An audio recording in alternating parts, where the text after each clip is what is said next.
What a terrible way to end this WNBA season. Everyone is talking after ESPN revealed that the WNBA Finals were rigged. It all came down to Breanna Stewart of Liberty making 2 extremely easy free throws to win the team's first ever championship. But get ready for the real shocker. ESPN claims that the WNBA officials had it out for the Lynx, a team that truly deserved to win.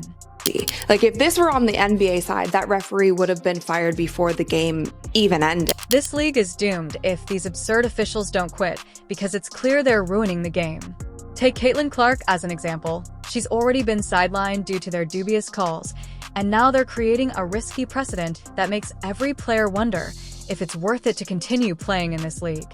Where even LeBron posted on X saying, "I'm sorry, but that wasn't a foul. Let the blank players dictate the outcome of a close battled, tested game." Okay, let's take a closer look at the WNBA Finals spectacle because, to be honest, if you wanted to witness refereeing taken to a new level of ridiculousness, they delivered.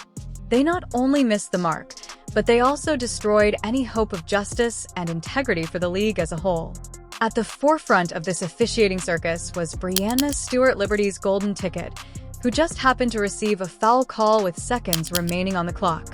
Stewart gets the ball here, she turns around and kind of just chucks it up to the basket. As if by design, Liberty rides that wave all the way to their first ever championship win, leaving the public inconsolable and WNBA fans wondering if they just witnessed the most obvious instance of sports manipulation they have ever seen.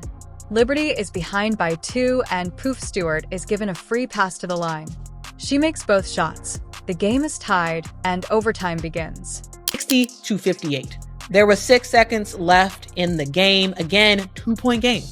The Liberty call a timeout. Any other player would have been reprimanded for moving faster than you can blink, but these referees look the other way as if they had more important things to concentrate on than the fundamentals of the game. Stewart apparently forgot she was even playing basketball because she chose to walk down the court for 4 or 5 easy steps without dribbling. At least jumps 1, 2, 3.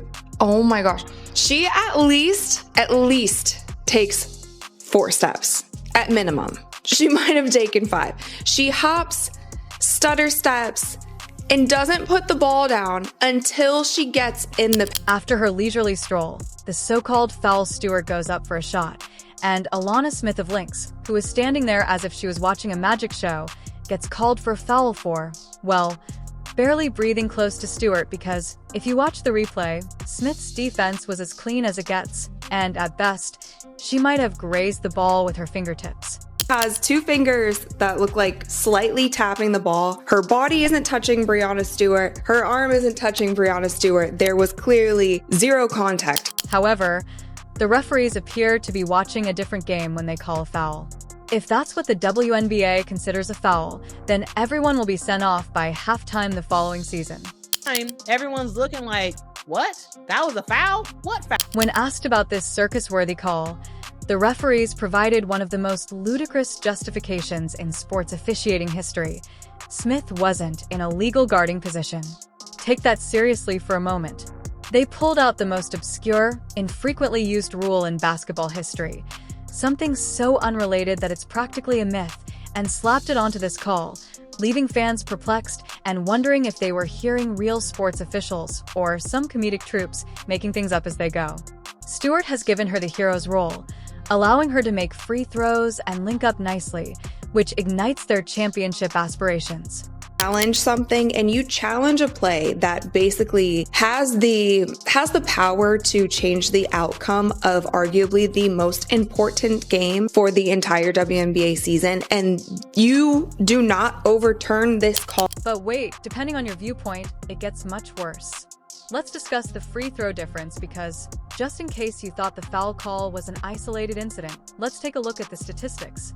Liberty had a luxurious 25 trips to the free throw line while the Lynx had only 8. That's right, Liberty had 3 times as many free throws. If you think that's just a coincidence, I've got a bridge to sell you. It didn't just give Liberty a point boost. It changed the game so that it barely resembled basketball. Liberty essentially camped out at the line, earning points for doing well, but not much else, while the Lynx were left frantically trying to keep up with you.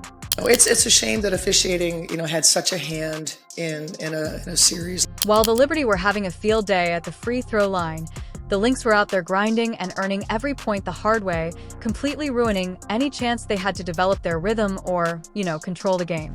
This made the competitive final into a ridiculous parade of handouts.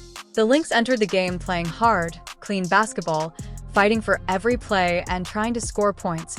But it didn't seem to matter because Liberty was dominating at the free throw line and the officials made sure they had all the cushion they required. It was a game-ending, momentum-breaking catastrophe, and the statistics were showing injustice. Than the other. I thought today was incredibly disappointing. The challenge, we have got to change our challenge rules, and the officials doing the game. With players like Alana Smith and NAA Wick putting on incredible performances, the Lynx were doing everything right, but what chance did they have? The referees essentially grounded them, handing the Liberty every free throw trip like a VIP ticket. So Alana Smith is not in legal guarding position. Then, just when you thought it could get any more ridiculous, it hit the big leagues. NBA players couldn't contain their laughter after seeing the mess, so LeBron James took to social media to criticize the ridiculous foul call that effectively gave the game to the league. His remarks weren't kind either, pointing out the obvious fact that referees should, let players decide the outcome. And when LeBron jumps into the fray over WNBA officiating, it's like the official sign that you've really messed up this time. To the point where even LeBron posted on X saying, "I'm sorry, but that wasn't a foul. Let the blank players dictate the outcome of a close battled, tested game." Fans erupted in support of LeBron's opinion, leaving a deluge of comments, likes, shares, and everything else. Suddenly, this wasn't just a game, it was a movement, and LeBron was spearheading the fight against the referees' disastrous class. However, Damian Lillard, who never sugarcoats the truth, also weighed in, joking that the referees knew the second half's assignment. The refs called this game like they knew the assignment in the second half. Boy, great game. Yes, you heard correctly, and Lillard's perspective went viral on social media, with fans cheering him on and watching the game unfold with wide eyes in shock, believing they were witnessing what he saw rigging in full view. Fans online couldn't stop nodding in agreement, seemingly indicating that it's a joke and that we see what you see. Not even fans want to see a game ended because of a call that the referees made. Oh, Isaiah Thomas was honest as well. He tweeted that the referees had subtly cheated for New York, and fans gathered around him as if he had just revealed the secret that no one was willing to publicly reveal. Low-key cheated for New York, but I get it, LOL. Social media has been flooded more with the referees rigged this game than congratulations to the New York Liberty, and this is not the narrative at all. Wasn't even subtle. His remarks were like a knockout blow, providing the supporters the opportunity to finally express their annoyance, rage, and, let's be honest, disgust at the way this game was called with just one tweet. Thomas confirmed what everyone else was already aware. This game was an inside job, and the best part was that the fans didn't let it go. The social media backlash was overwhelming. Fans flocked to support every word these NBA stars said after LeBron Lillard Thomas threw down the gauntlet, and comments, shares, and engagement skyrocketed as everyone from WNBA diehards to casual NBA fans criticized the NBA for their complete failure to provide viewers with a fair finals game. It wasn't just a mess up, it was a game-altering spectacle that destroyed the league's credibility.